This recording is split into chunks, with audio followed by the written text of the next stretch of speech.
Under President Trump, Mike Davis, former clerk for Supreme Court Justice Neil Gorsuch, now president of the Article 3 Project, and Mark Penn, former Clinton advisor and pollster, now chairman and CEO of Stagwell and chairman of the Harris Poll, all veterans of all of what we're talking about. Great to have all of you with us today. Matt, how problematic for the former president are these pending cases that are still out there and this new language today on this from California? Yeah, well, obviously, this is going to be now a state-by-state battle. Ultimately, I think the U.S. Supreme Court is going to weigh in on this.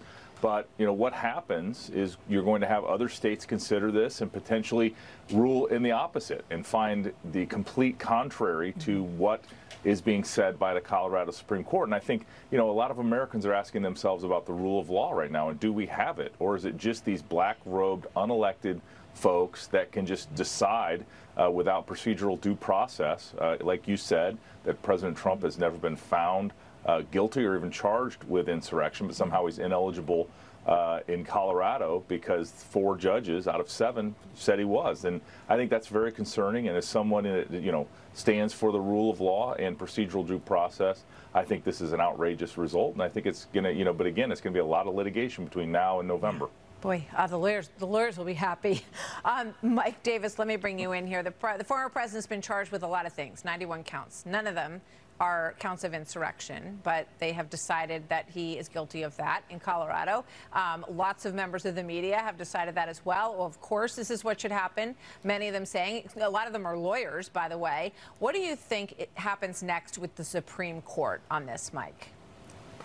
Well, the Supreme Court has to take this because, as we're seeing, this precedent being set in Colorado is being used by other states around the country, and they're going to start in these deep blue states like Colorado and California, and then they could take it to swing states like Michigan and Nevada, New Mexico, and we can't have the next election won by default. The Democrats impeached Trump twice for nonsense. They indicted Trump 4 times for non-crimes. They've illegally gagged him twice. They're trying to bankrupt him for non-fraud. That all backfired. Trump is now beating Biden like a drum on November 5th, 2024. So now they are dusting off this 155-year-old constitutional provision to chase Confederates out of office to try to defeat their political enemy by default. This is not going to fly, and the Supreme Court needs to fix this immediately.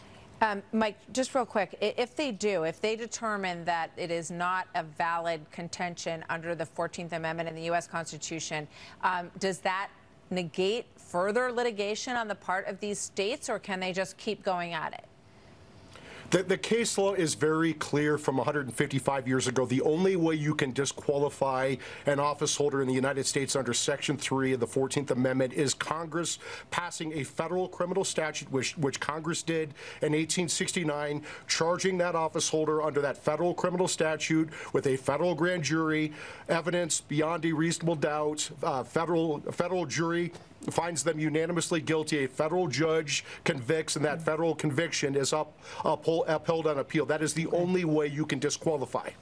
All right, Mark Penn, as a Democrat strategist, when you look at this, do you worry that state-by-state discussions of this and the media going back and forth over it just continues to build Trump support in all of these places?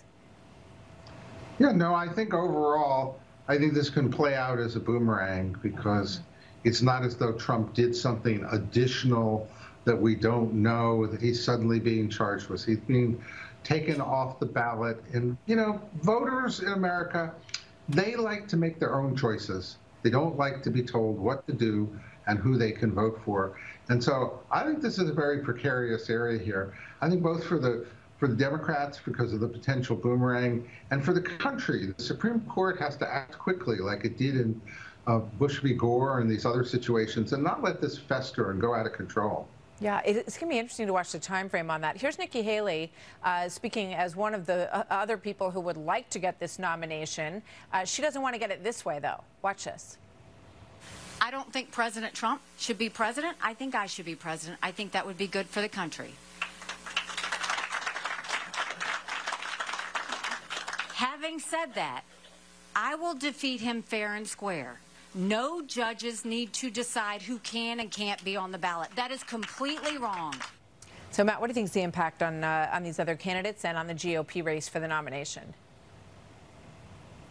Yeah, I think on the other candidates, it makes it very tough. I mean, they've all been a little hesitant to really go after Donald Trump and his supporters because they know his supporters are very loyal to the president. And at the same time, I think to everyone's point, including Governor Haley, I think you see what the American people feel when someone takes a choice away from them, when they support a candidate or don't support that candidate. They certainly don't think that a black-robed person that was never elected and should be making that decision.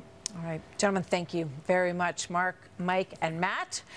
Good to have all of you with us today. We'll see you all soon. Thank you very much, gentlemen. Great discussions.